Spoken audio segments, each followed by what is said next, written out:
Pemirsa, sejumlah pihak mengkritisi program makan siang dan susu gratis yang akan dilaksanakan Prabowo Gibran jika terpilih menjadi Presiden 2024. Sebab program tersebut menelan biaya 1 triliun rupiah per hari untuk 82,9 juta jiwa.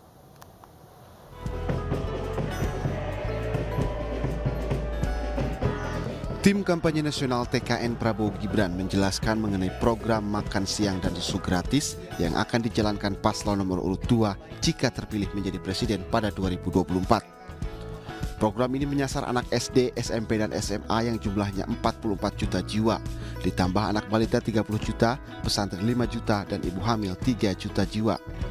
Sehingga total masyarakat penerima program makan siang dan susu gratis mencapai 82,9 juta jiwa. Untuk menjalankan program makan siang gratis membutuhkan biaya 1 triliun rupiah per hari atau sekitar 300 triliun rupiah per tahun. Anggaran fantastis untuk makan siang gratis mendapat kritikan dari sejumlah pihak, sebab penggunaan dana yang sangat besar akan mengorbankan anggaran untuk program dan sektor lainnya yang lebih prioritas. Sejumlah pihak menilai kebutuhan untuk infrastruktur pendidikan lebih dibutuhkan para siswa dibandingkan dengan makan siang yang tidak realistis. Program makan siang dan susu gratis serta bantuan gizi menjadi salah satu program andalan yang digagas Prabowo Gibran. Program tersebut menjadi salah satu dari 8 program hasil terbaik dan cepat yang dianggap akan memberikan dampak langsung kepada masyarakat dan dampak jangka panjang kepada negara. Tim Liputan iNews melaporkan.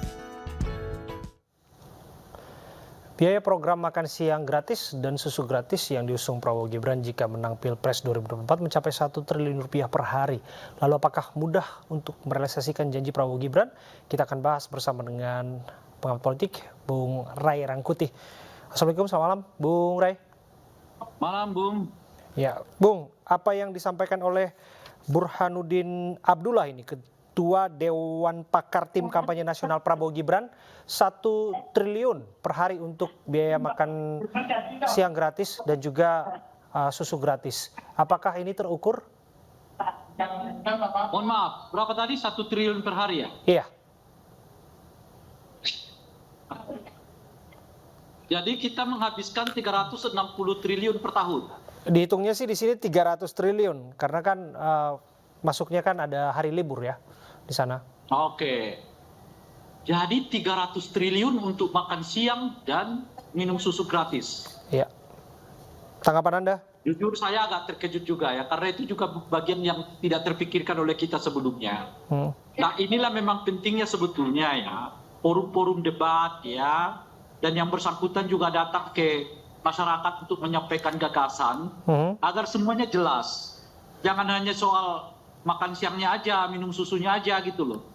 Tapi termasuk di dalamnya uangnya dapat dari mana, budgetnya dapat dari mana, bagaimana mengalokasikannya, bagaimana cara membuatnya, siapa kira-kira akan menyediakan makan gratis ya setiap hari itu, perusahaan mana yang akan dapat, bagaimana teknis membaginya. Itu bagusnya memang disampaikan secara keseluruhan kepada masyarakat, supaya masyarakat tidak hanya mendengar soal makan gratisnya aja, gitu, atau minum susunya aja gitu. Apalagi kemudian orang menyangka makan gratis dan minum susu itu datang dari biaya mereka sendiri gitu loh. Kalau datang dari APBN kan tidak hanya satu paslon yang bisa melakukan itu. Banyak paslon juga, semua yang paslon juga akan bisa melakukan itu. Bahkan mungkin lebih dari sekedar makan siang minum susu gratis. Bahkan boleh jadi sarapan dan makan siang plus susu dan buah itu ditanggung oleh negara gitu. Nah, cuma kan kalau sampai kita mengkampanyekannya begitu, gitu ya, lalu orang tidak tahu dari mana duitnya, berapa besar budget yang habis untuk itu, gitu ya, ya semua orang akan terlena di sini, gitu. Nah, oleh karena itulah pentingnya forum debat, ya, forum dialog dengan masyarakat, supaya hal-hal yang seperti ini dipertanyakan. Termasuk menurut saya sih perlu dipertanyakan oleh paslon, ya, capres yang lain. Tolong dijabarkan kepada kita ya. Kalau disebutkan biaya, sasaran dari program yang dimaksud adalah anak-anak SD, SMP, SMA, balita, pesantren, termasuk ibu hamil. Apakah Anda tidak melihat urgensi yang harus dilakukan di sana? Ini kan bukan soal sasaran ya, diskusi kita ya. sasarannya kan bisa aja siapapun ya, atau kelompok manapun. Ya ini kaitannya Yang kita dengan diskusikan. kebutuhan gizi dan lain sebagainya, hak-hak Iya, hidup iya. orang-orang banyak. Disebutkan ada 82,9 juta penerima. Iya, termasuk ya siapapun pada dasarnya. Yang kita persoalkan ini kan adalah soal besaran biaya sampai 1 triliun per hari itu maksud saya. Nah, 1 triliun per hari itu kali kalau 300 hari sama dengan 300 triliun gitu. Ini bagaimana cara mengalokasikan dana seperti itu? Apakah tidak lagi aspek pembangunan yang lain akan dengan sendirinya terbengkalai? Gitu, dengan banyaknya alokasi biaya yang dikeluarkan untuk makan gratis dan minum susu gratis itu gitu.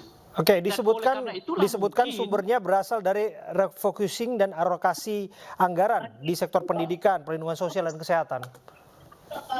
Iya. Intinya kan itu tetap dari APBN, gitu maksud saya. Anda Yang tidak jadi melihat, masalah itu maksudnya kan- Anda tidak melihat refocusing anggaran ini kemudian mungkin dilakukan. Ini tidak realistis, ini tidak terukur menurut Anda. Ya, pertama kalau soal mungkin gitu. Tetapi apakah realistis? Nah, itu dia jadi masalah. Gitu. Apa Maka dampaknya, Bung Rey? Hah? Dampaknya terhadap postur APBN kita?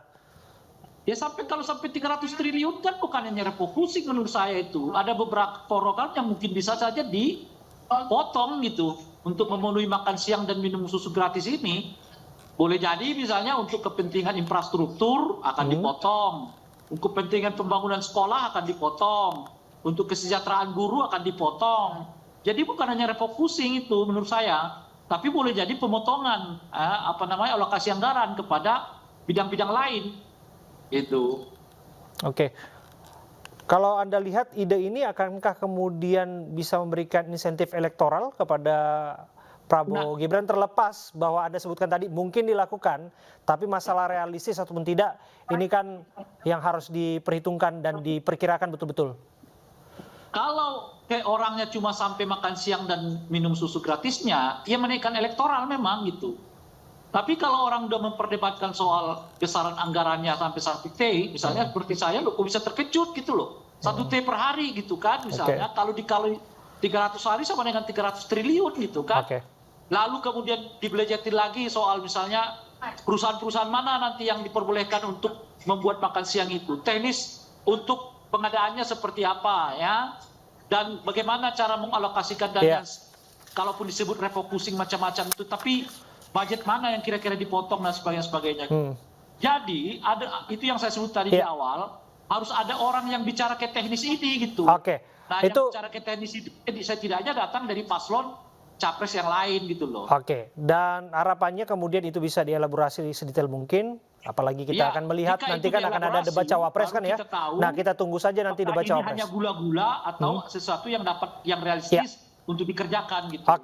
Barangkali itu akan menjadi bahasan di debat cawapres yang akan digelar 22 Desember mendatang. Tapi terima kasih atas waktu Anda, Bung Ray Rangkuti, sudah hadir berdialog bersama kami di iNews Prime.